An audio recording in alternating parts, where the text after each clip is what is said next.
Bentar ya.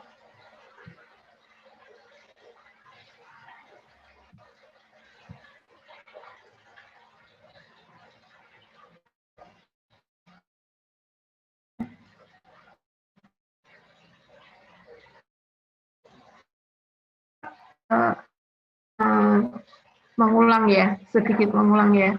Jadi observasi itu kita harus membaca beberapa kali. Suara saya didengar ya, Dek? Dengar, Kak. Iya. Terus menyusun outline. Jadi kemarin kita udah baca, mestinya waktu kalian nyusun juga udah baca ulang gitu ya. Lalu mengajukan beberapa pertanyaan dasar, who, where, when, then what. Terus kemudian memahami makna istilah atau budaya yang asing. Lalu selidiki selanjutnya why and how. Kemudian lihat konteks sebelumnya dan sesudahnya. Kalau sekarang berarti konteks sesudahnya, begitu ya, pasal 2. Lalu kita menyimpulkan prinsip-prinsip dan membuat aplikasi. Nah, yuk kita coba menyusun outline sekarang.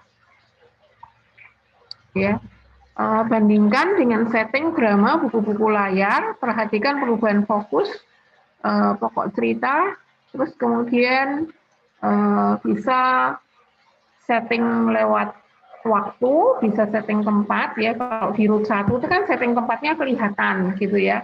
Terus kemudian buat kalimat ringkas tapi padat untuk menggambarkan tiap pokok cerita. Oke, siapa yang mau memulai dengan membuat outline-nya?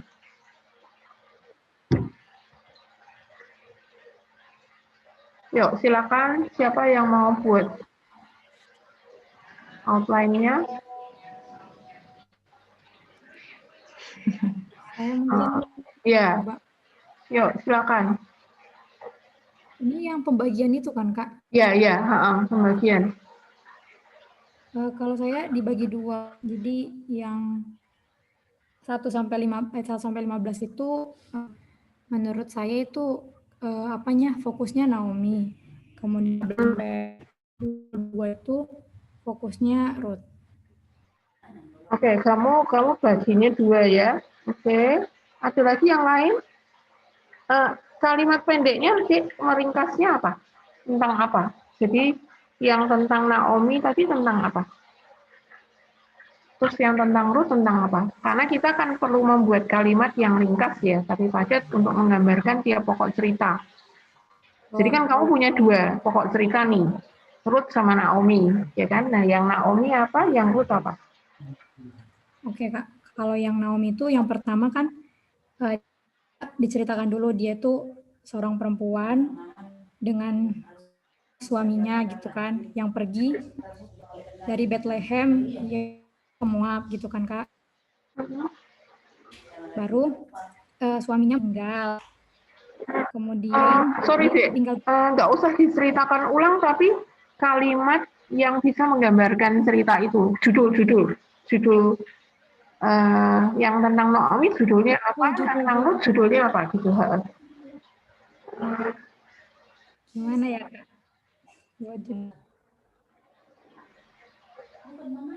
Aku bingung, Kak, kalau buat. Belum ya? Oke. Jadi sementara ke yang lain, kamu buat ya, Dik ya? Oke. Yuk, silakan yang lain.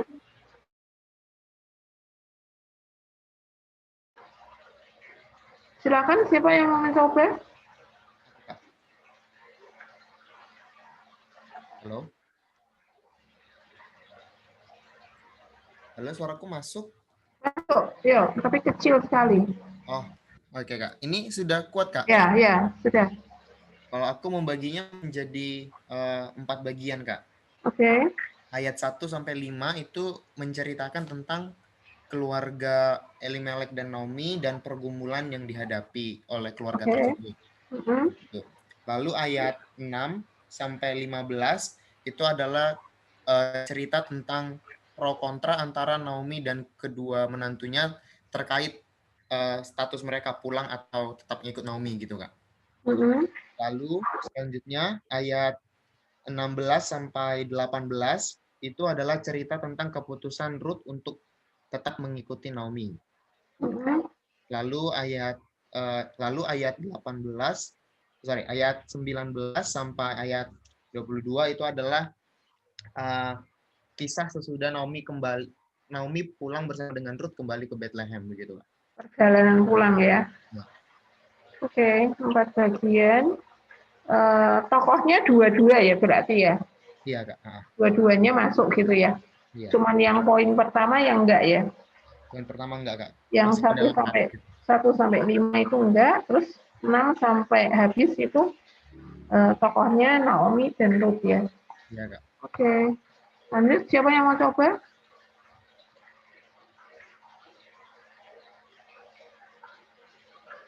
Halo.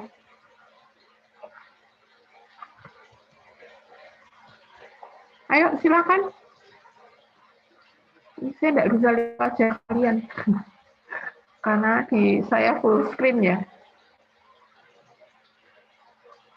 Ada?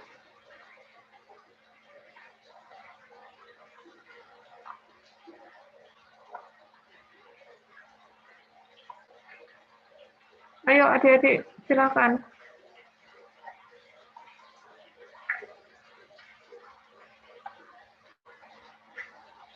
Sejauh yang kalian buat aja nggak apa-apa. Nggak usah takut salah ya, kita kan lagi belajar.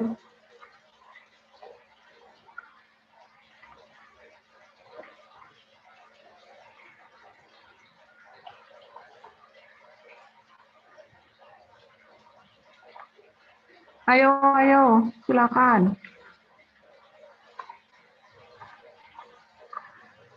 Yang lain ada bikin nggak ya?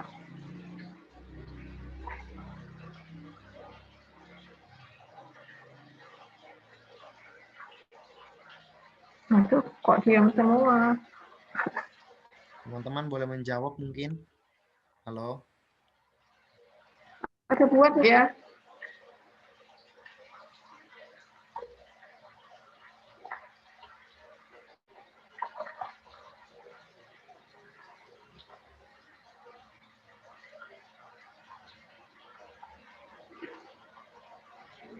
Jonathan?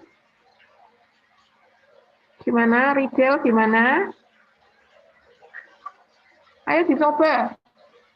Kalau enggak, kita nggak akan berhasil loh ini loh. Ya, halo Kak. Yuk, silakan.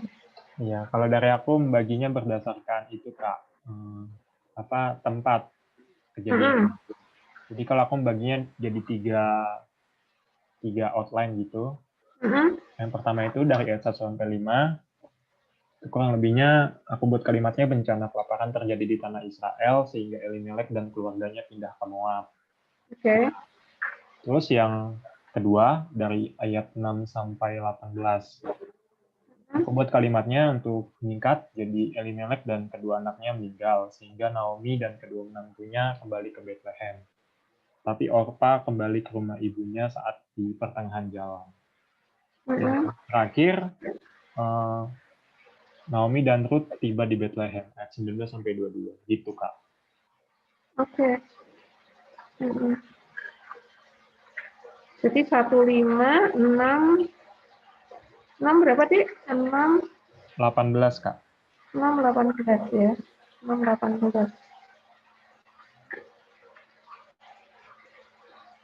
Oke. Padahal yang tengah-tengah itu sudah di jalan kan, Dik? Atau belum? Gimana, Kak? Yang ayat 15 itu kan mereka sudah di jalan ya? Belum ya? Iya, Kak. Jadi aku baginya, iya Kak, udah di jalan. Udah di jalan ya. Berarti kamu 6 sampai 18 tadi udah di jalan ya? Iya, Kak.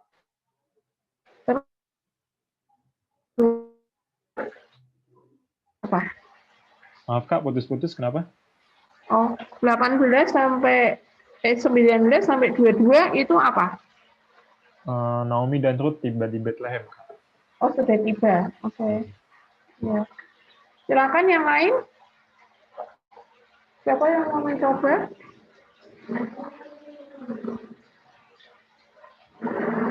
Anggi, mau coba, Anggi?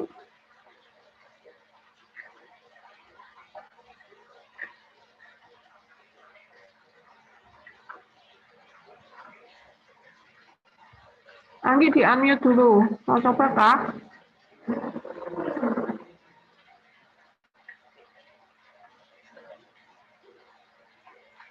Halo, halo Anggi.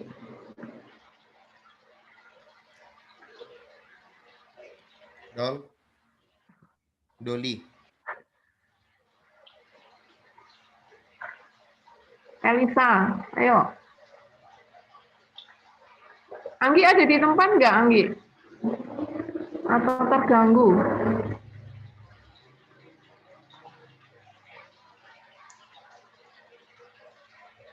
Elisa? Silakan, El.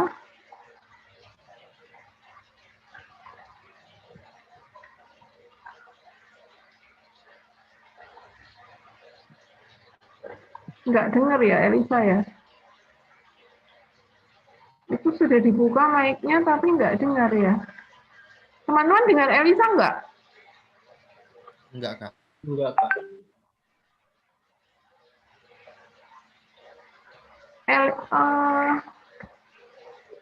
Gimana ya? Elisa udah kerjain belum? Kalau yang sudah dikerjakan, kalau nggak bisa, maksudnya terganggu, bisa di chat dong. Ditulis di chat. Nggak masuk, L. Diketik aja, Dek, di chat. Oh, di chat.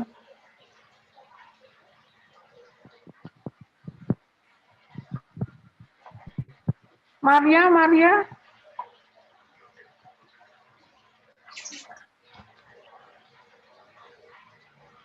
Juan, bagaimana?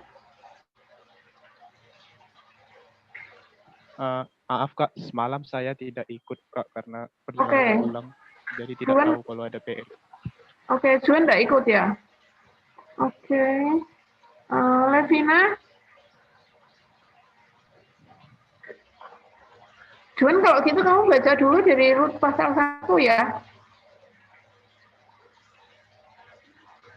Boleh Kak. Oke, kamu baca dulu sendiri Rut pasal 1 supaya kamu bisa ngerti maksudnya.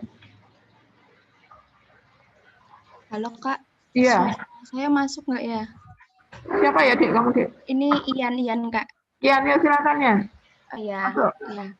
Kalau saya membaginya itu jadi 2. Jadi saat di pasal 1 ayat 1 sampai ayat ke mana tadi? Ayat 1 sampai ayat ke mana tadi ya? Tunggu Kak, sebentar.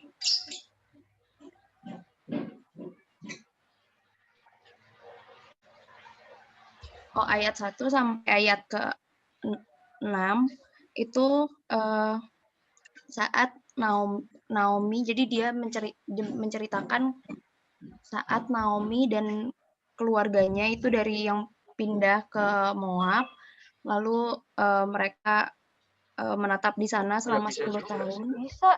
Kecil lah risiko. Emang jalannya begitu. Ini tadi. Oke, lanjut. Ayat 1 sampai ayat 6 itu saat mereka masih berada di Moab. Terus saat perpindahan sampai mereka berada di Moab, lalu selanjutnya dari ayat 7 sampai ayat ke-22 itu saat mereka berencana mau pulang ke Bethlehem dan terjadi percakapan antara Naomi dan Ruth yang Ruth mau ikut ke Naomi dan Orpanya kembali ke kampung halamannya, seperti itu Kak. Oke. Jadi tadi kan ada beberapa contoh ya, beberapa contoh itu kalau kamu memberikan judul yang buat kalimat yang ringkas tapi padat untuk menggambarkan pokok cerita gitu ya, itu nggak bisa dengan kalimat majemuk. Ya, itu yang mesti diperhatikan. Kalau dia pakai kalimat majemuk, bukan tokoh ya. Jadi kalau Naomi dan Ruth gitu boleh gitu. Tapi kalau pokoknya jadi 2, itu enggak boleh gitu. Kalau itu pokoknya jadi 2, berarti dia masih bisa dibagi menjadi 2 topik gitu. Ya, jadi topiknya harus satu, tapi kalau di dalam topik itu ada 2 tokoh nggak apa-apa. Ya, tahu ya. Jadi kayak punyanya Ian tadi yang terakhir kan 2 topik gitu, ya. Perjalanan dan apa gitu ya, itu nggak boleh gitu. Tadi punyanya Obed juga begitu, kayaknya ada 2 gitu ya. Dan jadi kok punya Obed siapa tadi ya? Riddle ya kalau nggak salah ya. Jadi ada yang double, ada pakai kata dan terus dia dilanjutkan dengan kalimat lain, itu nggak bisa gitu. Jadi satu out di dalam membuat outline itu tiap bagian itu harus satu topik. Jadi dia tidak boleh 2 topik. Ya, nah maksud saya begitu adik-adik, kalau kamu buat maka bisa diarahkan mana yang lebih tepat gitu. Tapi kalau nggak mencoba nggak bisa gitu ya, nggak bisa tahu gitu. Ya, oke. Nah ini saya akan coba memperlihatkan yang saya buat ya. Sudah keluar belum? Belum, Kak. Kok malah nggak mau dia? Bentar.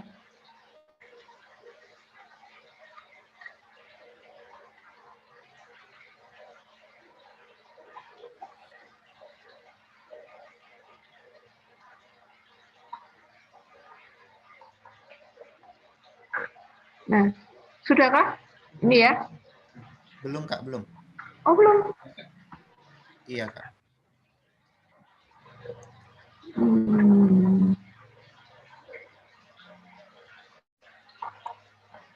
Hilang kah? Ya, belum ada, Kak. Ini masih belum ada slideshow yang muncul. Belum ada share screen yang muncul.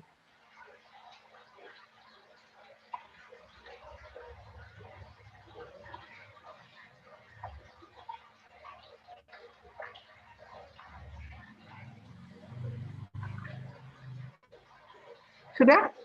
Ya, sudah, Kak. Oke. Kalau kita lihat bagian ini, maka kita menemukannya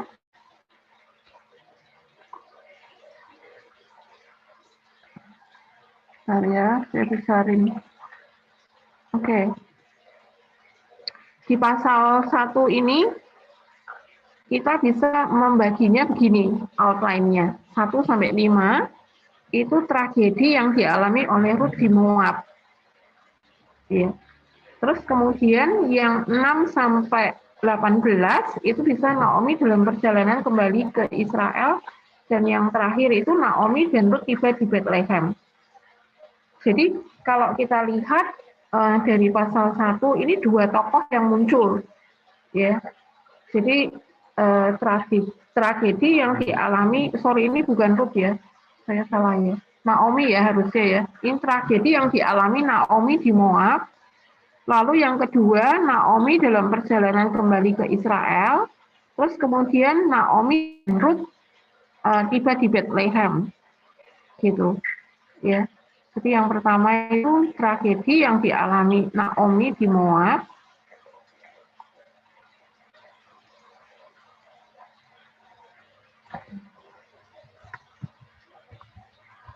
Ya, di Moab. Terus kemudian Naomi dan dalam perjalanan kembali ke Israel. Tapi kalau misalnya teman-teman mau membahasnya Naomi dan Ruth gitu nggak apa-apa. Ya, sudah memasukkan Naomi dan Ruth di 6 sampai 18 itu nggak apa-apa. Terus kemudian Naomi dan Ruth tiba di Bethlehem. Tadi kayaknya punya Riddle ya yang seperti ini ya. Cuman topiknya agak beda. Gitu ya Riddle ya. Punyamu dibagi 3 ya. Kak, cuman kalimatnya agak beda. Kalimatnya agak beda gitu ya. Jadi perhatikan itu. Jadi kita nggak pakai dua topik gitu di dalam satu paragraf. Itu kita sebut satu paragraf. 1 sampai 5 itu satu paragraf. Satu paragraf itu satu ide, ya, satu cerita gitu. Jadi itu cerita Naomi di Moab gitu, keluarganya Naomi. Atau mau dituliskan tragedi keluarga Naomi di Moab, itu bisa juga. Ya, mau begitu juga bisa gitu. Oke, nah terus kemudian kita lihat detailnya di dalam 1 sampai 5 itu Naomi dan keluarganya mengungsi di Moab, ya, tiba mereka di Moab. Terus kemudian 3 sampai 5 itu dia kehilangan suami dan anaknya. Nah, tadi kalau si Ian bilang 10 tahun Naomi di Moab, gitu nggak apa-apa. Pengalaman Naomi 10 tahun di Moab itu juga bisa gitu. Ya, nanti pengalamannya apa itu kamu bikin subnya. Ya, jadi nggak usah ragu kalau kamu menggunakan kalimat yang berbeda, gitu. Tapi intinya sama gitu. Ya, kalau tadi misalnya Naomi dan Ruth mendiskusikan apa? Tadi punyanya siapa? Punyanya Obed tadi. Naomi, diskusi antara Naomi dan Ruth di dalam perjalanan. Itu boleh juga gitu, nggak apa-apa gitu ya. Memang di dalamnya ada diskusinya itu gitu. Ya, 6 sampai 18 gitu. Oke? Ada pertanyaan sampai di sini? Untuk membagi outline? Ada yang kalian ragu membaginya atau mau ditanyakan? Silakan.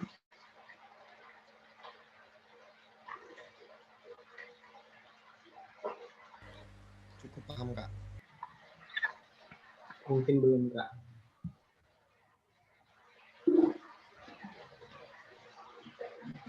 Udah jelas ya semua ya. Adik-adik yang lain ada buat nggak ya? Coba saya di feedback dong, jangan diam aja. Kalau latihan gini nggak ada feedbacknya nggak bisa. Kayak si siapa tadi Juan ya. Juan ini kita sudah latihan untuk membuat langkah-langkah PA-nya gitu. Nah kemarin itu kita bicarakan secara teori. Nanti secara teori kamu bisa lihat ya. Jadi kamu sekarang ikuti. Nah ini kita membagi kalau mau PA itu secara narasi itu kita membaginya per babak gitu. Jadi di Ruth pasal 1 itu ada 3 babak. Nah 3 babak itu kalau zaman sekarang kamu nggak pernah lihat drama musikal gitu ya. Itu kamu bisa lihat kayak sinetron gitu, 1 episode gitu orang sebutnya. Tapi kalau di drama itu sekali tutup layar, buka layar gitu. Ya, jadi itu 1 babak gitu. Nah di pasal 1 ini kakak mencobanya membagi menjadi 3 babak. Gitu. Nah babak itu bisa dibagi melalui peristiwa. Ini kan peristiwanya beda atau settingnya beda, ya. Di Moab, di perjalanan dan tiba di Bethlehem itu settingnya beda atau tokoh. Ya, settingnya bisa tokoh juga gitu. Babaknya bisa mengikuti babaknya bisa mengikuti tokoh juga. Dia ada 3 ya. Babak itu bisa dibagi dengan waktu, setting tempat, ya, setting waktu, setting tempat dan setting adegan. Ya, atau tokoh gitu. Ya. Oke, jelas ya. Kita maju. Sekarang ke langkah yang kedua. Ya. Nah, kita setelah menyusun outline, maka kita mengajukan beberapa pertanyaan dasar. Siapa saja yang terlibat di dalamnya, di mana saja, dan kapan, dan apa. Gitu ya. Nah, waktu kita mengajukan pertanyaan dasar itu tidak selalu semua detail tersebut penting. Tetapi tidak boleh diabaikan karena bisa jadi itu penting. Contohnya, perjalanan misi Rasul Paulus yang kedua itu kemana aja gitu ya. Terus kemudian misalnya pohon jarak di dalam Yunus di pasal 4 itu sebetulnya apa? Seperti apa pohon jarak itu. Jadi di observasi kita boleh tanya apa saja gitu ya. Dan sekarang mari kita lihat who, where, when, what. Yuk silakan. Siapa aja di situ? Di babak pertama itu tokohnya siapa aja, di babak 2 tokohnya siapa aja, babak 3 itu tokohnya siapa aja. Coba ya. Berarti ini ngikutin outline-nya kakak tadi, Kak? Enggak, tergantung outline-mu. Tapi kalau outline-mu tadi salah, atau outline-mu mau 1 sampai, tadi yang motong 1 sampai 6 tadi siapa ya? Ian ya? Ian ya? Iya, Kak. 6 itu bisa dikatakan peralihan, Dek. Kemudian berkemaslah ia dengan kedua menantunya dan ia pulang dari daerah Moab. Nah, berkemaslah dia itu kan dia masih di Moab. gitu ya, tapi itu merupakan peralihan gitu. Nah, kayaknya sebaik kamu ikut mana? 6-mu ikut mana? Ikut atas ya? Iya, Kak. Ya. Jadi ya nggak apa-apa sih gitu. Kalau mau begitu. Tapi kita tahu aja gitu. Kalau itu peralihan gitu. Ya kalau punya kakak ini kan 15. 6-nya dia gitu. Ya, boleh 16 boleh gitu. Ya. Oke. Kita masuk ke sini ya. Nah, ini beberapa detail dari pasal 1. Siapa? Elimelek, Naomi, Mahlon, Kilion, Orpa, Rut, terus penduduk Bethlehem. Nah, kalau ini semua pasal, karena saya tulisnya detail di pasal 1 gitu. Tapi kalau kamu mau buatnya per episode, itu juga nggak apa-apa gitu. Jadi di bawahnya judul tadi, di bawah judulnya ini, apa ya? Ini ya. Nah, itu ya, tragedi yang dialami Naomi di Moab, gitu ya. Terus kamu bikin detailnya di situ, di bawahnya gitu. Orangnya siapa aja, gitu. Dan seterusnya, ya. Jadi bisa punya 2 pilihan. Oke, jelas sampai di situ? Jelas, Kak. Ya, kalau ini pasal 1. Jadi itu Elimelek, Naomi, Mahlon, Kilion, Orpa, Rut, dan penduduk Bethlehem. Kemarin udah diomongin ya. Nah, ini tempatnya di mana? Tempatnya di Moab, terus di perjalanan, dan di Bethlehem, gitu ya. Nah, ini saya menuliskan Moab itu berjarak sekitar 60 kilo dari Bethlehem. Jadi kita mesti lihat peta, ya. Nah, kenapa itu perlu dilihat? Karena di situ ada percakapan Naomi dan kedua menantunya, gitu. Ya. Jadi kita bisa melihat antara Moab sampai ke Bethlehem itu 60 kilo. Nah, mungkin waktu Naomi bicara dengan Ruth dan juga Orpa, itu mereka belum keluar dari Moab. Masih di dalam lingkungan Moab, sehingga Naomi mengingatkan kedua menantunya, kamu balik aja, nggak usah ikut aku gitu. Nah, dengan melihat peta itu kamu akan bisa melihat gitu. Ya. Oke, jelas gitu ya. Jadi Moab itu kan di selatan ya. Bethlehem itu kan di atas gitu. Nah, ke utara, sorry. Jadi mereka itu berjalan ke arah utara gitu. Ya, nah mungkin sebelum meninggalkan daerah Moab, masih di perjalanan itulah percakapan terjadi antara Ruth dan Naomi, juga antara Orpa dan Naomi, sehingga Orpa memilih untuk balik gitu. Ya. Oke. Kapan?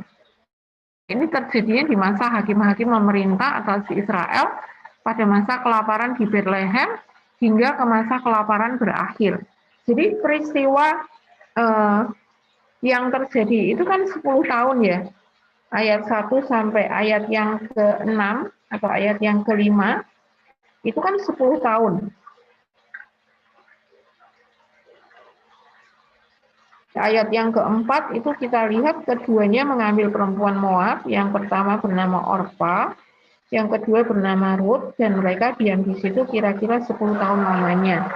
Nah, kita tidak tahu kapan Elimelek itu mati gitu. Jadi pada tahun keberapa Elimelek setelah tiba di Moab, dia meninggal itu kita nggak tahu karena nggak ada catatannya. Ya karena di ayat 2 itu hanya mengatakan nama orang itu ialah Elimelek, nama istrinya Naomi, dan nama kedua anaknya Mahlon dan Kilion. Semuanya orang Efrata dari Bethlehem, Yehuda, dan setelah sampai ke daerah Moab, berdiamlah mereka di sana. Kemudian matilah Elimelek. Ya, jadi kita nggak tahu kapan gitu kejadiannya. Setahun, 2 tahun, apa berapa kita nggak tahu. Ya, tapi mereka di Moab itu 10 tahun. Jadi kalau kita pakai model babak, maka punya kakak yang di babak pertama itu 10 tahun waktunya gitu. Ya, nah tinggal perjalanan itu berapa lama gitu. 60 kilo itu kalau jalan kaki berapa lama gitu.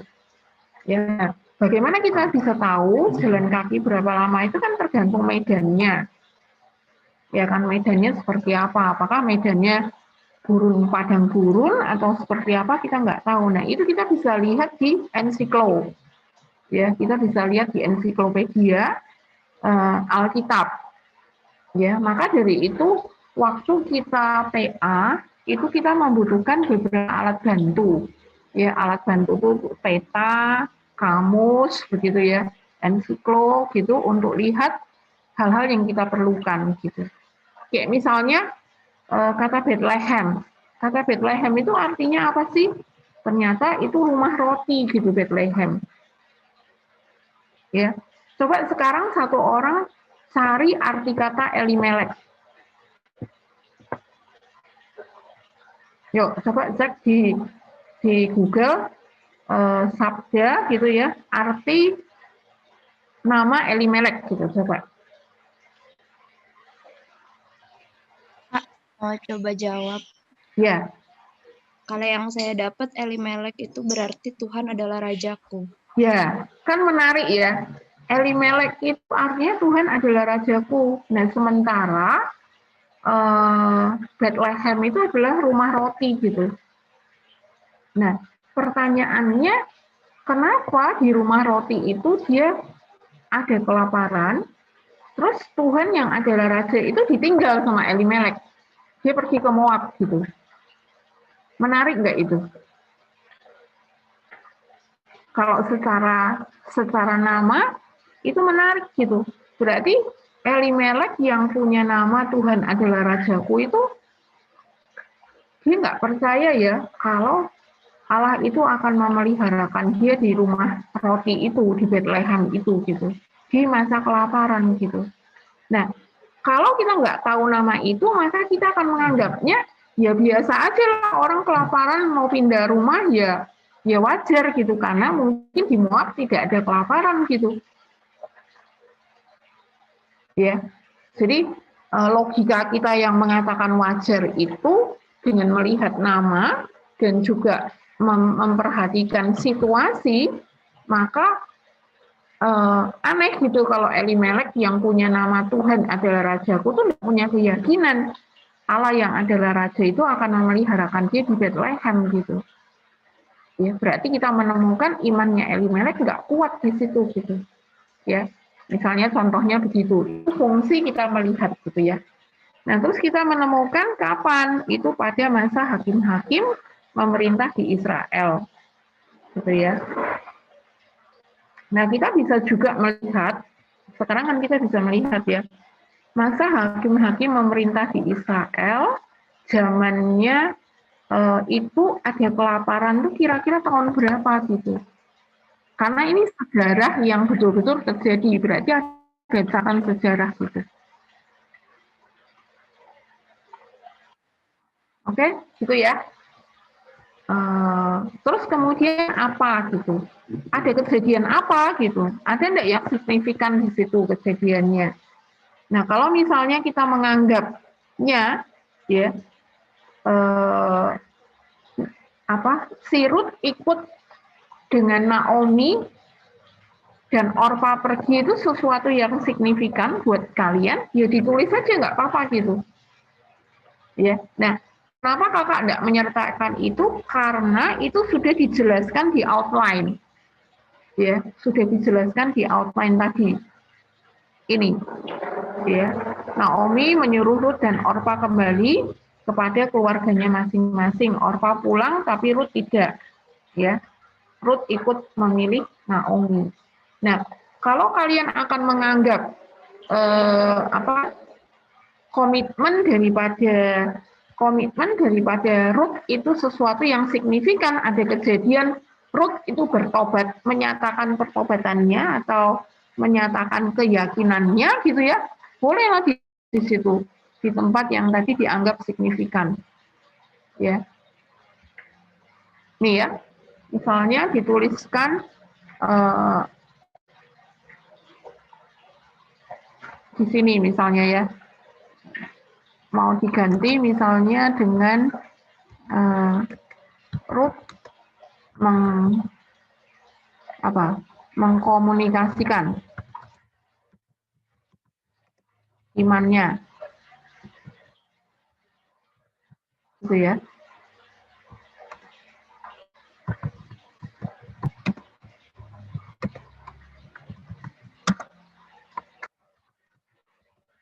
Misalnya begini, boleh juga gitu, ya. Jadi sebetulnya waktu kita PA itu tergantung mana yang menarik perhatian kita, ya. Nah, adik-adik, ini clue. Sebetulnya pada waktu kita PA bersama dengan adik-adik, waktu dia menganggap itu sesuatu yang signifikan, gitu ya, itu sebuah clue sebetulnya. Kenapa? Karena waktu kita PA itu akan sangat dipengaruhi oleh situasi kita, gitu. Kondisi psikologis kita, kondisi fisik kita, gitu ya, kondisi pemikiran kita. Kita akan lebih mudah untuk mengidentifikasi dengan cerita tersebut pada situasi kita, gitu.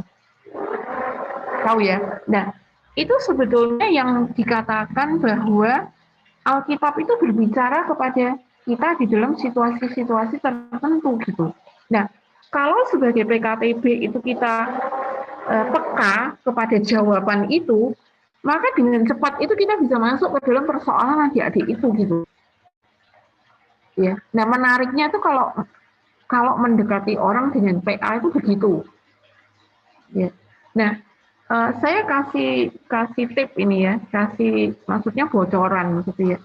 Kenapa hampir semua adik-adik saya, hampir semua ya. Jadi dari sekian puluh tahun saya memimpin KTB dari tahun 79 ya. Saya memimpin KTB sampai sekarang itu nggak pernah off ya. Memimpin KTB itu nggak ada genap 10 orang itu meninggalkan kelompok. Ya, nggak ada 10 orang meninggalkan kelompok itu secara apa ya maksudnya ya, secara diam-diam itu nggak ada. Ya, sekian puluh tahun saya memimpin kelompok nggak ada gitu. Nah, kalau ditanya gitu kenapa gitu ya? Karena waktu mereka PA itu Alkitab itu menjawab persoalan mereka gitu. Ya, jadi orang itu mengalami Alkitab itu menjawab persoalan mereka. Nah, itu yang terkait dengan yang kemarin saya waktu kita persiapan paham itu saya bilang pikirkan dengan baik situasi adikmu. Baik, kira-kira poin apa yang dialami oleh adikmu gitu ya. Ini satu baru saya tadi pagi kan baru PA ya. Baru PA dari Roma pasal 1 ayat 18 sampai 25 dengan beberapa adik KTB gitu ya. Nah, salah satu di antara mereka itu mengatakan bahwa dia mencurigai gitu ya. Dia mencurigai dirinya itu punya berhala materialisme gitu ya. Nah, terus saya minta dia cerita yuk kayak apa yang kamu anggap berhala materialisme gitu. Karena di Roma pasal 1 ayat 18 sampai 25 itu ngomongin soal itu gitu ya. Nah, terus dia bilang aku tuh suka banget beli barang gitu. Aku suka banget beli barang. Jadi kalau barang kiriman barang dari Shopee datang tuh aku senang banget gitu. Aku senang bukanya gitu. Iya. Terus kakak tanya, barang apa yang suka kau beli? Ya macam-macam gitu. Ada yang harganya 5.000, ada harganya sampai puluhan ribu gitu ya. Dan menurut dia uang dia itu harus untuk itu gitu, untuk beli barang-barang yang kemudian dia akhirnya bilang sebetulnya itu nggak penting juga barangnya gitu. Tapi aku senang aja beli barang gitu. Iya, aku habis beli bisa aku kasih ke orang lain gitu. Nah, berarti kepuasannya itu di dalam membuka barang itu, menerima barang itu, dan membeli gitu. Jadi tidak di dalam kepuasan memiliki, beda gitu ya. Nah, berarti ini sebetulnya bukan materialisme, dia masuk ke konsumerisme. Ya, jenisnya karena dia membeli gitu ya, suka membeli gitu. Nah, terus kemudian kakak tanyanya begini, coba ingat-ingat, ada enggak peristiwa di mana waktu kecil itu kamu mau beli barang, kamu susah beli barang gitu. Iya. Nah, terus dia ingat satu peristiwa beli sepeda, dia bilang begitu, beli sepeda gitu. Nah, yuk kita balik ke beli sepeda. Waktu beli sepeda itu seperti apa gitu, bagaimana kamu membelinya? Terus dia cerita nih, beli sepedanya dia harus ngumpulin uang dengan cara mencari apa ya tadi ya, mencari tanaman gitulah ya, hasil tanaman gitu, cengkeh gitu. Nah, dia mengumpulkan cengkeh itu bisa sampai 15 kilo gitu. Nah, mengumpulkan cengkeh itu cengkeh yang rontok-rontok di jalan itu, yang habis dipanen pada berjatuhan tuh dia cari gitu di hutan gitu ya, di kebun cengkeh gitu lah ya, bukan hutan, di kebun cengkeh. Nah, terus habis itu uangnya itu dia pakai untuk beli sepeda gitu. Dan waktu dia beli sepeda itu dia bilang dia merasa puas banget gitu, senang banget gitu. Ya. Nah, kemudian dari situlah kakak mengidentifikasikannya, berarti kalau begitu kamu harus menyelesaikan persoalan ini supaya kamu enggak menjadi orang yang masuk dalam kategori konsumerisme gitu. Ya. Jadi kepuasan di dalam membeli barang gitu. Nah, ternyata itu berawal dari kepuasan dia dan kesenangan dia waktu dia mendapatkan bisa beli sepeda sendiri dari uang yang dia kumpulin. Itu dia senang banget gitu, bangga banget, puas banget gitu. Ya. Jadi bukan di dalam hal memiliki sepeda dan naik sepedanya ternyata gitu. Ya. Nah, itu contoh. Satu contoh bagaimana firman Tuhan itu bisa menolong adik-adik. Nah, pada waktu kamu KTB, kamu melakukan itu, adik-adik itu akan melihat bahwa Alkitab itu hidup ya, berbicara kepada dia gitu. Maka next time dia pasti mau datang lagi, mau belajar firman begitu. Karena itu menjawab persoalan-persoalan di dalam hidupnya gitu. Iya ya, ternyata Allah ngerti aku gitu. Ternyata kehidupanku dijawab oleh firman Tuhan gitu. Ya, itu ya. Oke. Kita lanjut ke yang berikutnya. Langkah yang selanjutnya ya, setelah kita melihat hal-hal yang ini di root ini, sekarang kita observasinya sampai kepada mengajukan beberapa pertanyaan dasar tadi ya, mengajukan beberapa pertanyaan dasar. Misalnya tadi outline-nya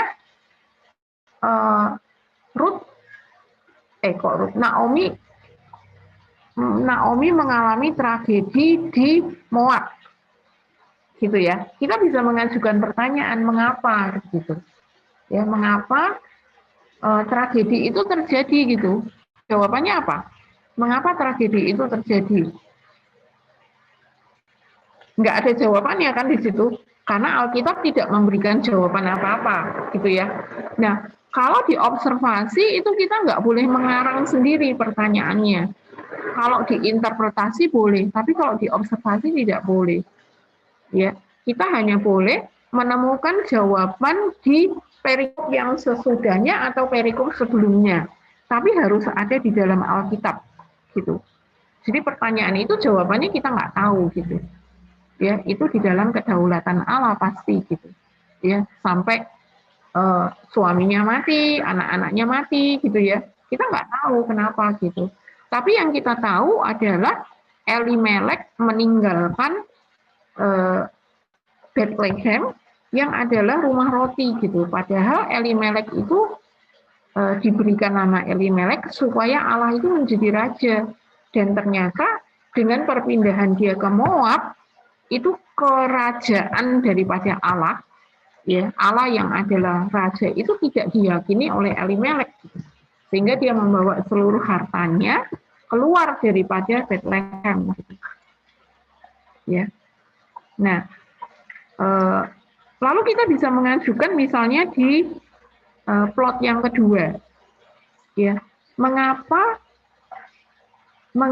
Ruth tidak mau pulang dan Orpa pulang gitu ke rumah orang tuanya gitu, ya. Nah kalau Ruth ditanya berarti jawabannya Ruth adalah apa?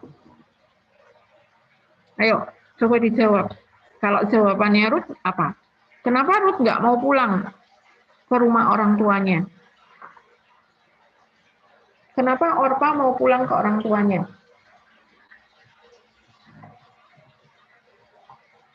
Silakan, siapa yang mau jawab?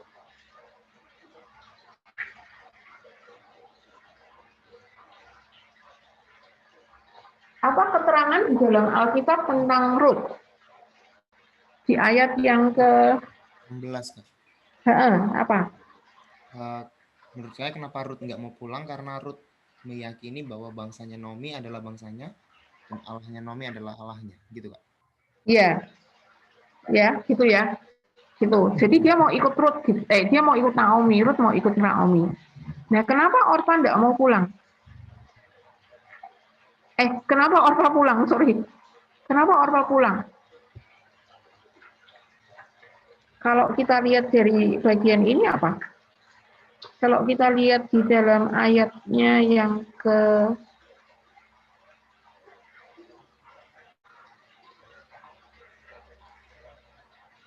11 sampai yang ke 13 apa?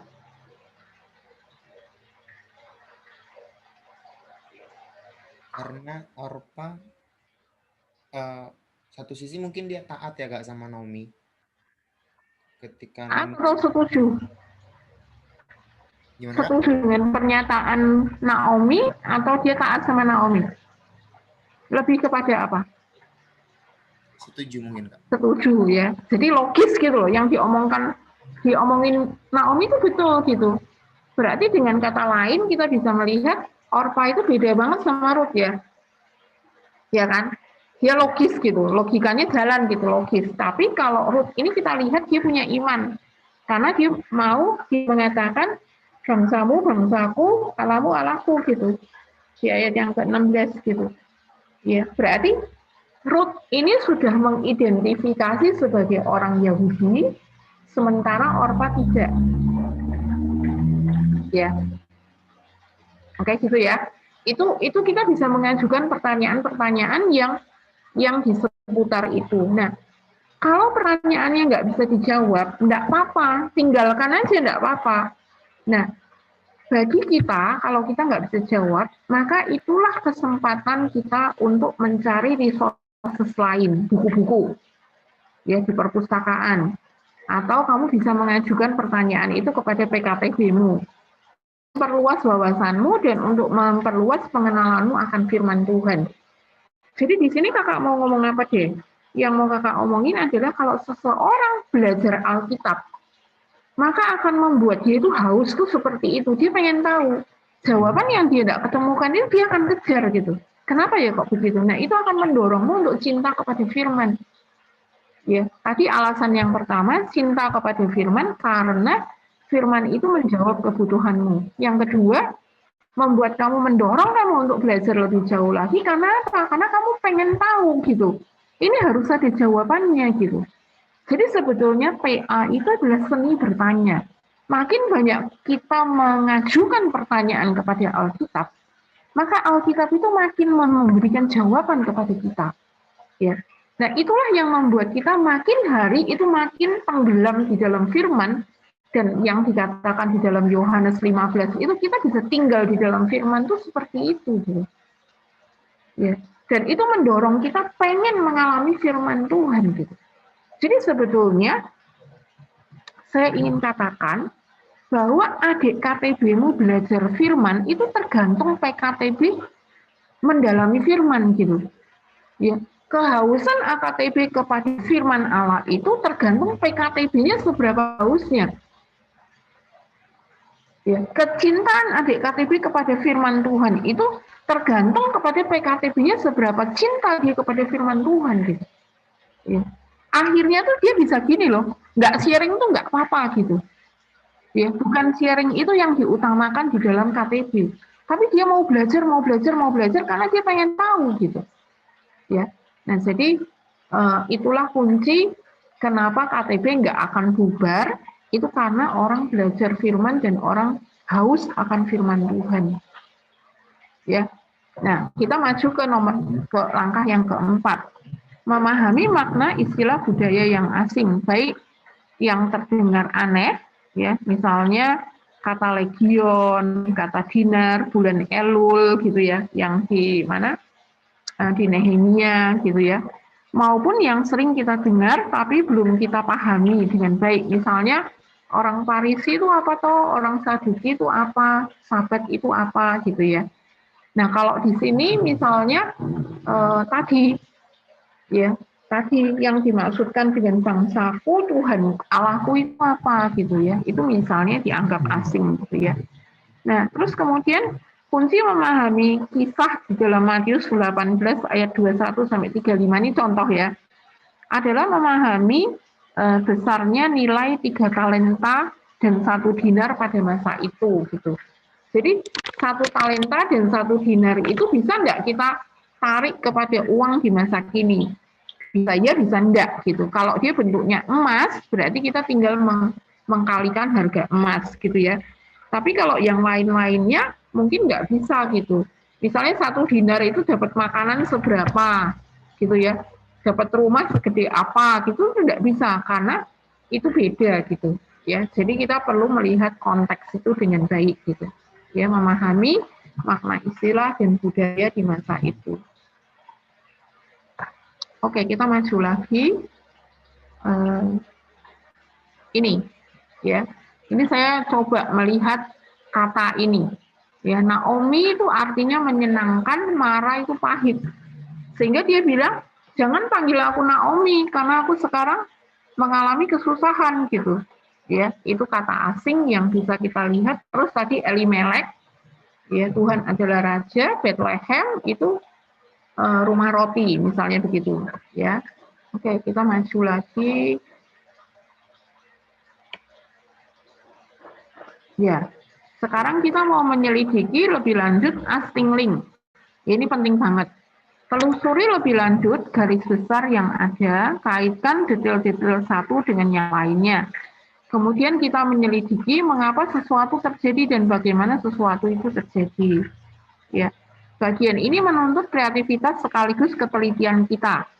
Lalu kuncinya adalah mengajukan pertanyaan yang tepat untuk menggali tiap bagian yang diselidiki. Tadi kan di pasal 1 kalau kakak mengajukannya 3, ya, 3 plot. Ya. Kalau Obed 2 plot, ya nggak apa-apa gitu. Ya. Tapi perlu mengelingkan dari 1 plot ke plot yang lain gitu. Ya. Misalnya contoh, kalau dari plotnya kakak gitu ya, misalkan contohnya Astinglingnya itu bisa begini,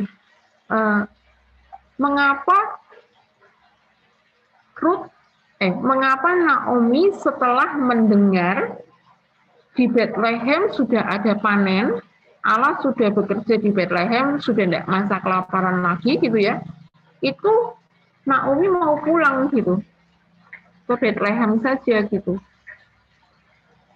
Ya, misalnya pertanyaannya begitu gitu. Atau 2 pertanyaan, misalnya tadi yang saya berikan tadi, mengapa Orpa pulang dan Ruth tidak pulang gitu, ya. Jadi pada waktu kita menyelidiki itu kita bisa tanya apa saja. Nah sekarang coba minta tolong salah satu di antara kalian bikin pertanyaan. Yuk silakan. Astingling.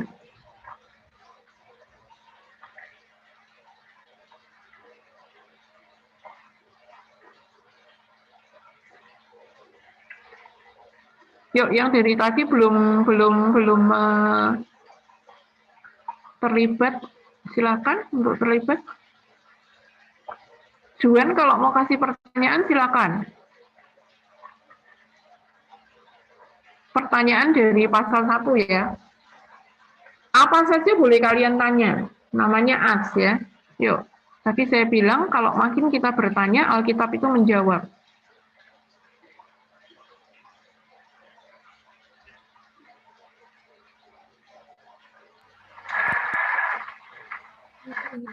Mungkin nggak? Ya. Mengapa Naomi setelah tiba di Bethlehem, Naomi bilang, jangan panggil aku lagi Naomi, tetapi panggil aku Mara, begitu. Ya, oke. Kira-kira ada yang bisa menjawab? Mengapa Naomi meminta perempuan di Bethlehem tidak memanggilnya dia Naomi tapi Mara? Mara tadi artinya pahit ya. Berarti apa itu? Ada yang bisa jawab? Saya mau coba jawab, Pak. Hmm? Ya karena ada banyak apa ya, mungkin penderitaan lah yang dialami Naomi. Yang pertama dia ditinggal suaminya, kemudian ditinggal anaknya,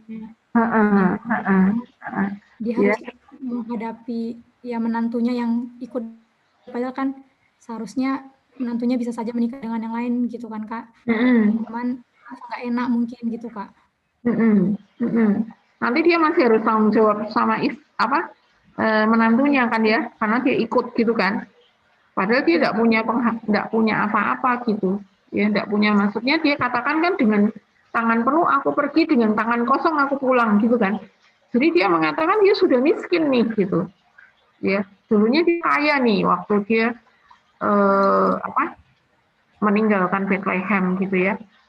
Oke, ada lagi yang mau ngasih pertanyaan?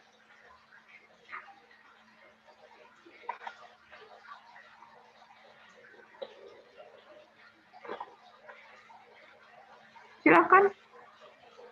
Kak, mau coba. Ya.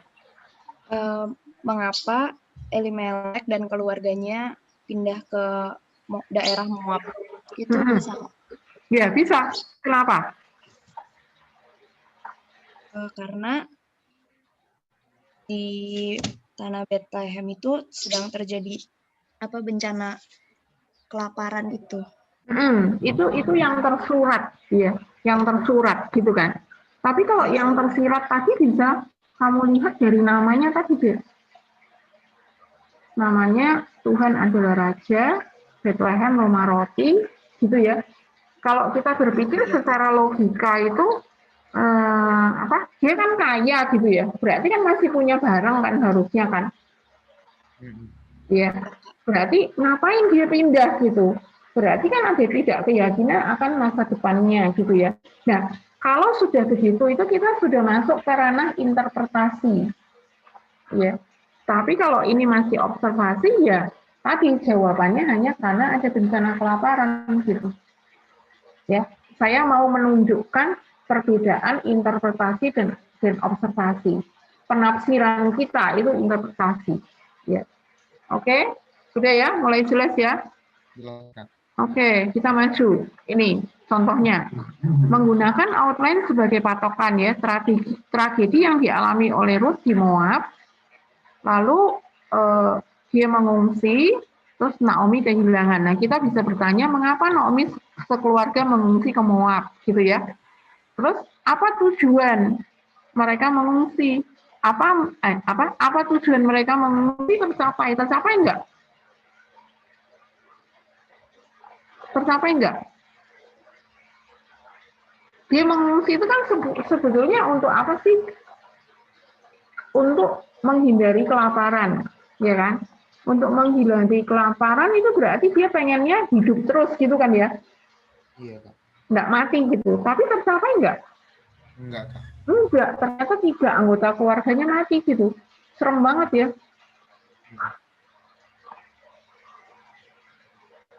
Ya, nah itu contoh ya, contoh. Jadi kita bisa mengajukan pertanyaan apa saja. Nah, makin banyak pertanyaan tuh, makin kita memperdalam. Ya, kalau kita berhenti aja di bagian ini, kita bisa langsung mengambil penerapan gitu. Bisa sih, ada prinsip sih, langsung bisa prinsip. Berarti kan itu kan pemikirannya siapa? Elimelek, beda sama rencananya Elimelek, beda sama rencananya Tuhan kan? Iya. Gitu ya, dia mau memperpanjang hidupnya, ternyata malah dia mati gitu ya. Oke, kita lanjut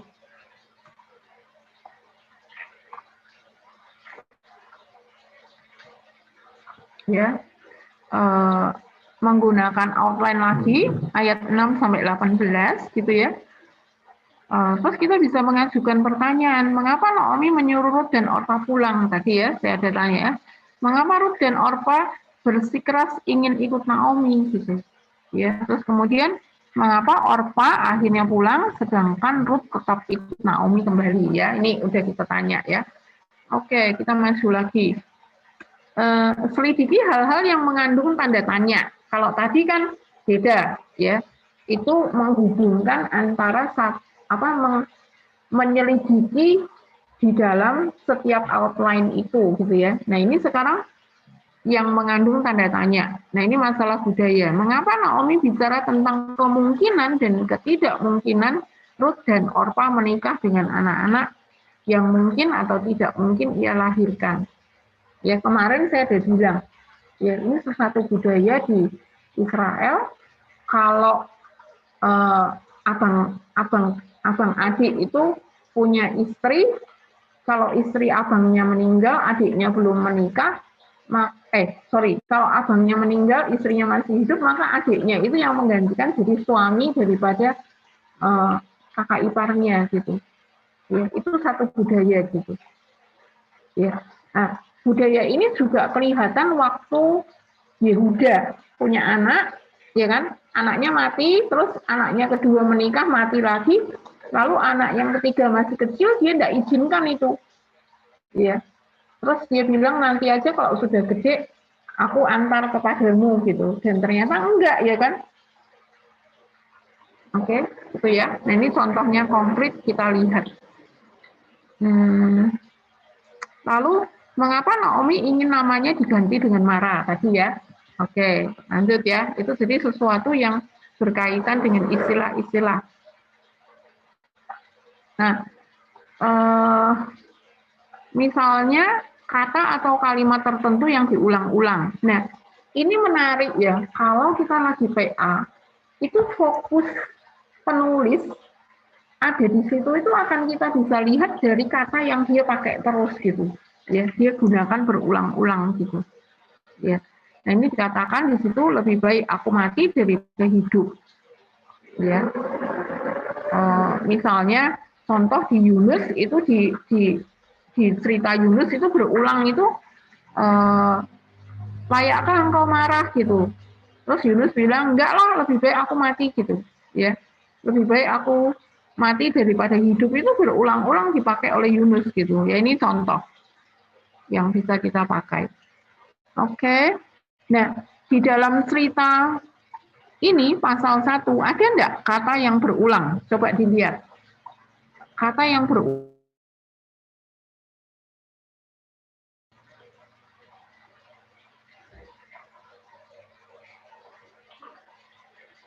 Silakan. Adakah? Kata pulang mungkin nggak? Ya. Ya, oke. Terus kita maju lagi. Tragedi yang dialami oleh Naomi di Moab. Ya, ayat 1 sampai 5 itu mengapa Naomi sekeluarga mengungsi ke Moab? Tadi ya jawabannya ya. Mereka pergi ke tanah Moab untuk menghindari bencana kelaparan dengan harapan supaya tetap hidup. Apa tujuannya? Nah, ini ya. Tujuannya tidak tercapai karena justru di daerah tersebut mereka mengalami bencana kematian yang menghabiskan hampir seluruh anggota keluarganya. Adakah makna yang mungkin terkandung di balik hal yang ironis tersebut? Nah, ini yang selidiki lebih lanjutnya itu dari ayat 1 sampai 5. Ya, kita ngasih pertanyaan satu di dalam satu plot itu. Apa ya maknanya gitu. Naomi sendiri menganggap peristiwa yang dialami oleh keluarganya sebagai pukulan Tuhan. Itu di ayat 21. Ya, coba kita lihat. Dengan tangan yang penuh aku pergi, tetapi dengan tangan yang kosong Tuhan memulangkan aku. Mengapakah kamu menyebut aku Naomi? Karena Tuhan telah naik saksi menentang aku. Ya, jelas banget.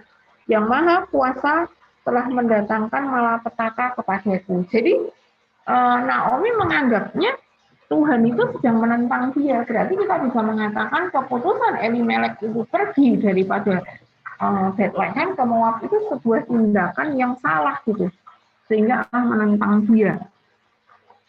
Ya, mungkin saja rencana yang mereka alami mengandung pesan ilahi bahwa Kematian bisa terjadi di mana saja, sementara yang paling penting ialah ketaatan kepada Allah. Bagi orang Israel pada masa itu, tanah perjanjian merupakan tempat yang sakral, yang seharusnya tidak ditinggalkan begitu saja ketika terjadi kesulitan, sehingga tindakan mereka pergi ke Moab seperti menunjukkan kurangnya mereka percaya akan pemeliharaan Allah. Gitu ya, tadi kita sudah bahas. Saya hanya merangkumkannya aja. Oke, Naomi dalam perjalanan kembali ke Israel, ya tadi udah kita jawab, ya. Mengapa Naomi bicara dengan kemungkinan itu, udah kita jawab. Kita lanjut lagi.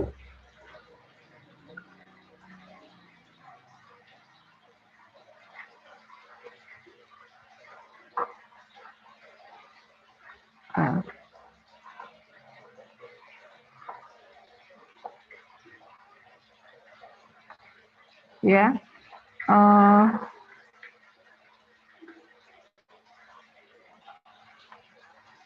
ya, 19 sampai 22. Mengapa seluruh Bethlehem digempar dengan kepulangan Naomi?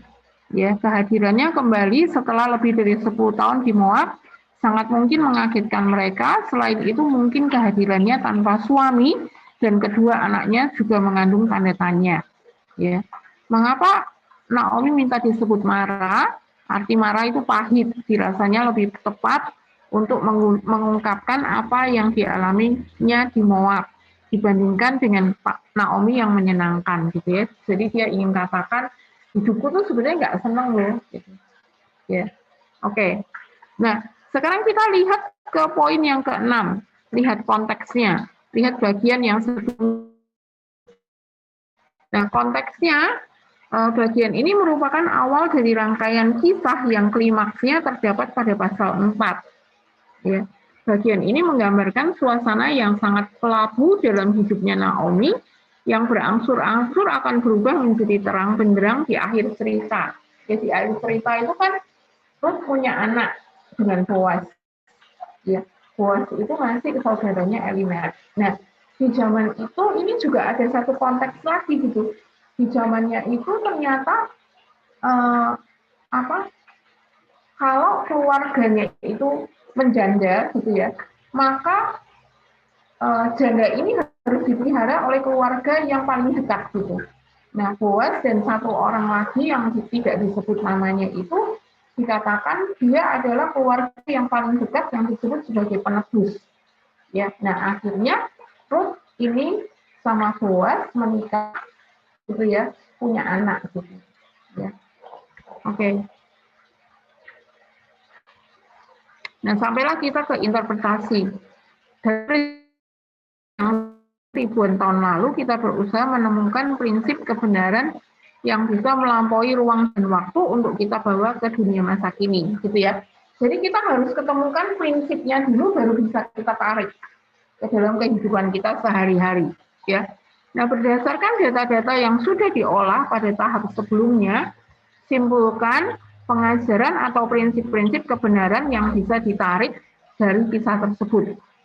Ya, perhatikan mana yang sentral dan mana yang bersifat pelengkap dalam teks yang sedang digali. Ya, simpulkan pesan utamanya, yaitu di dalam interpretasi yang harus kita lakukan. Nah, ini ya. Waktu kita menginterpretasikan itu kan ada 3 rule, ya, rule simplicity, rule historis, dan rule harmoni. Ini harus dipakai, ya. Lalu bandingkan kesimpulan yang diperoleh itu dengan tafsir yang baik. Nah, ini pada waktu itu baru kita bisa lihat tafsir. Jadi kalau kita PA menyiapkan khotbah, membimbing adik-adik itu tidak boleh langsung ke tafsiran gitu, ya. Jadi harus membaca, menyelidiki terlebih dahulu. Ini, ya. Kita bisa menginterpretasikan yang pertama itu adalah tetaplah setia kepada perintah Tuhan dan percaya kepada pemeliharaannya dalam segala situasi. Jangan mengorbankan kesetiaan kepada Tuhan demi mencari keamanan dan kenyamanan sesaat. Karena apa yang dicari belum tentu diperoleh. Sementara kesetiaan pada Allah, kepada Allah itu sudah dikorbankan. Itu prinsip yang pertama misalnya. Setia kepada firman, janganlah meninggalkan kebenaran demi kenyamanan, gitu ya. Misalnya itu prinsip yang pertama. Lalu kedua, kasih sejati ditandai dengan kerelaan untuk memberi diri tanpa didasari perhitungan untung atau rugi. Nah, ini kan dilakukan oleh Ruth, ya. Dan bahkan rela dirugikan demi orang yang dikasihi. Kasih yang mulia semacam ini yang perlu dimiliki dalam relasi dengan orang lain. Ya, misalnya itu kita lihat dari sikap Ruth. Jadi di plot yang kedua, ya. Nah, lalu kita mengaplikasikan prinsip itu di dalam hidup kita, gitu. Ya. Kalau dalam tahap sebelumnya otak kita banyak bekerja, maka dalam tahap ini hati kita yang perlu lebih banyak bekerja. Jadi kita pakai hati nih sekarang, ya. Walaupun ya memang pakai otak juga gitu, tapi maksudnya perasaan kita itu ikut gitu. Ya. Tahap ini membutuhkan lebih banyak meditasi dan refleksi untuk melihat relevansi kebenaran firman yang sudah diperoleh dengan hidup yang sehari-hari. Nah, caranya gimana? Bertanya, pengajaran itu baru nggak buat aku, gitu. Ya, setia, tidak menggadaikan iman kita, gitu. Itu sesuatu yang baru atau tidak, gitu ya. Kasih itu melampaui segalanya, bahkan rela untuk meniadakan dirinya, gitu ya, misalnya begitu. Rela untuk mengalami apa saja demi orang yang dikasihi, gitu ya. Lalu memikirkan juga itu teguran atau enggak, gitu ya. Itu penghiburan atau apa, gitu. Dan banyak lagi yang bisa kita pikirkan. Kemudian bahwa di dalam doa dan kita memberikan respon atas apa yang Tuhan nyatakan secara pribadi kepada kita. Gitu. Ya. Jadi aplikasinya, nah ini kalau dikaitkan dengan adik-adik KTB, kemarin kakak ada bilang, kita memikirkan ya kira-kira untuk si A itu aplikasinya apa, si B itu apa gitu. Nah, untuk itu kan kita butuh dekat dengan orang itu gitu ya, butuh tahu persoalannya dia apa, sehingga kita bisa tahu untuk prinsip itu dia perlu mengambil penerapan apa. Nah, pada waktu kita tanya kepada adik penerapan gitu ya, sementara kita mikirnya B gitu, maka kita bisa mengubah B itu menjadi sebuah pertanyaan. Ya. Jadi jangan bilang, kenapa kamu nggak ngambil penerapan ini aja gitu, jangan begitu. Itu kayak seperti menghakimi, ya. Tapi kita mengajukan pertanyaan supaya dia bisa sampai ke B gitu. Ya, membangun jembatan, itu istilahnya begitu.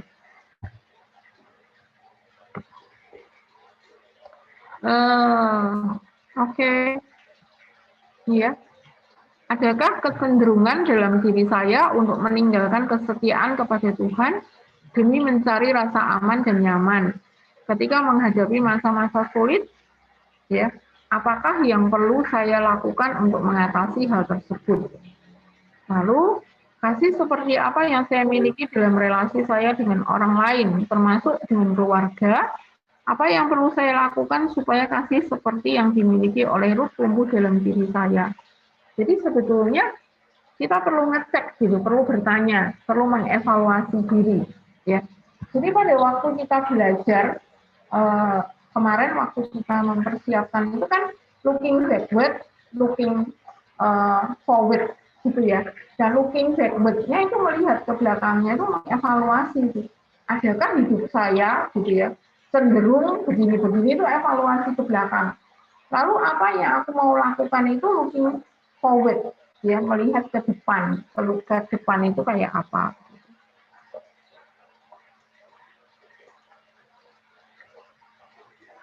Oke.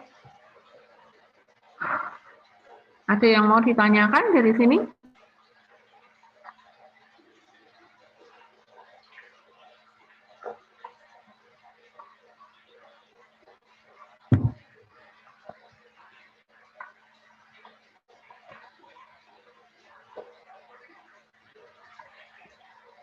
baik yang interpretasi maupun yang aplikasi. Nah, aplikasi itu bisa juga kamu menggunakan, di prinsip tadi setelah menginterpretasikan kan menarik prinsip ya. Menarik prinsipnya itu kamu bisa ambil yang di 2 Timotius 3 ayat 10 dan 11. Jadi pengajarannya apa, imannya apa, pendiriannya apa, tingkah lakunya apa, gitu ya. Terus kemudian kebenarannya apa gitu. Jadi kebenaran itu pengajaran. Yuk kita lihat yuk 2 Timotius 3 ayat 10 dan 11. Minta tolong seseorang membaca.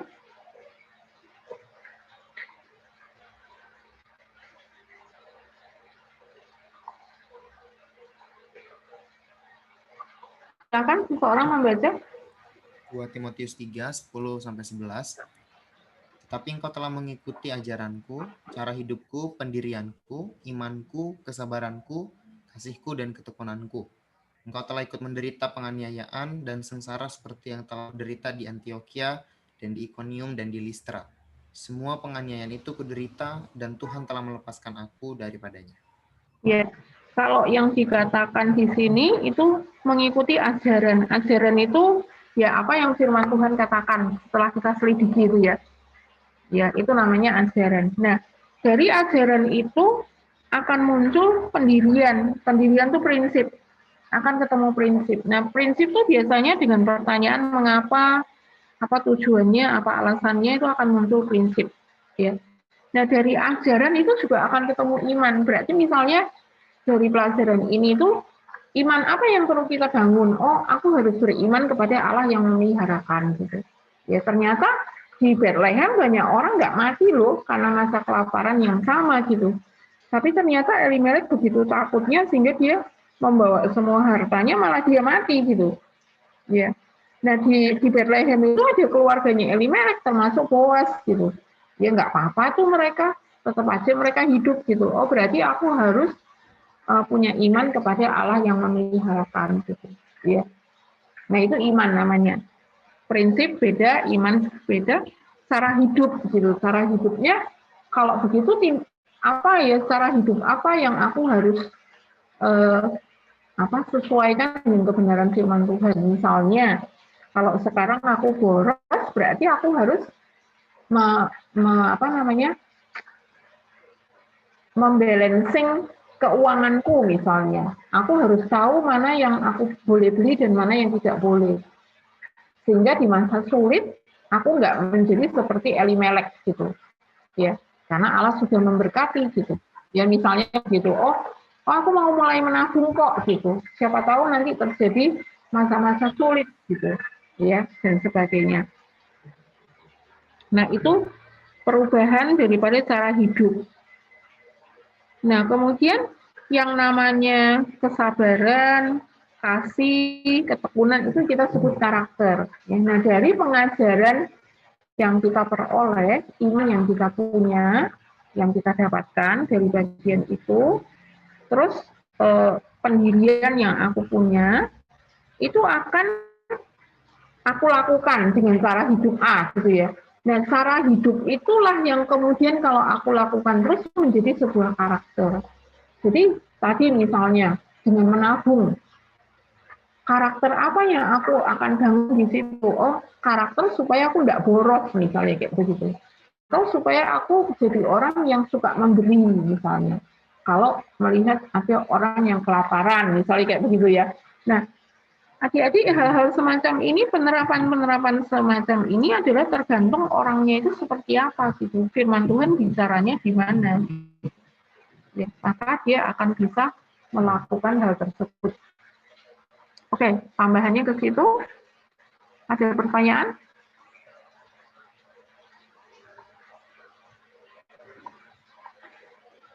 Atau masih bingung? Paham, Kak.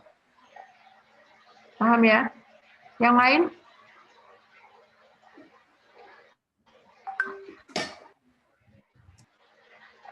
Oke, kalau nggak ada pertanyaan, sudah paham. Ini kalau nggak dilakukan, kalian nggak akan bisa tahu, gitu ya. Intinya begitulah. Saya ngomong berjam-jam, kalau nggak dilakukan ya percuma gitu. Maksudnya akan apa ya? Ya kan nggak tahu gitu loh maksudnya. Bagaimana nanti apa mempersiapkan mengajar untuk memimpin KTB gitu ya. Jadi ini yang disebutkan dengan PA induksi itu kayak begitu. Oke, saya kembalikan pada pembawa acara.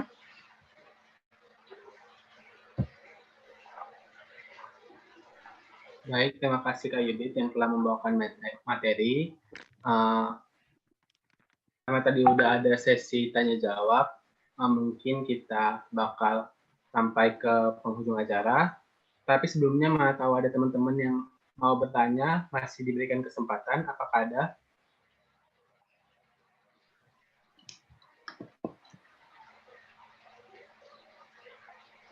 Ada yang mau bertanya sebelum ditutup?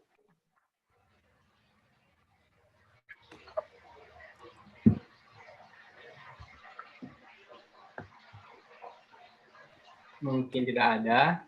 Jadi kita udah sampai di penghujung acara, penghujung upgrading. Terima kasih Kak Yudi telah membawakan upgrading ini. Terakhir, kita akan menutupnya dengan doa. Diminta dengan kasih Kak Yudi memimpin dalam doa, Kak. Oke, mari kita berdoa. Bapak, kami bersyukur kalau kami boleh menyelesaikan training ini. Dan kiranya Engkau menolong adik-adik untuk bisa menerapkannya di dalam kehidupannya sehari-hari, untuk bisa melakukan PA pribadi, sehingga apa yang dipelajari pada kali ini tidak lewat begitu saja, karena memang PA pribadi itu membutuhkan keterampilan dan membutuhkan latihan sampai kepada kita kami terampil di dalam mengerjakannya dan mengerti firman Tuhan.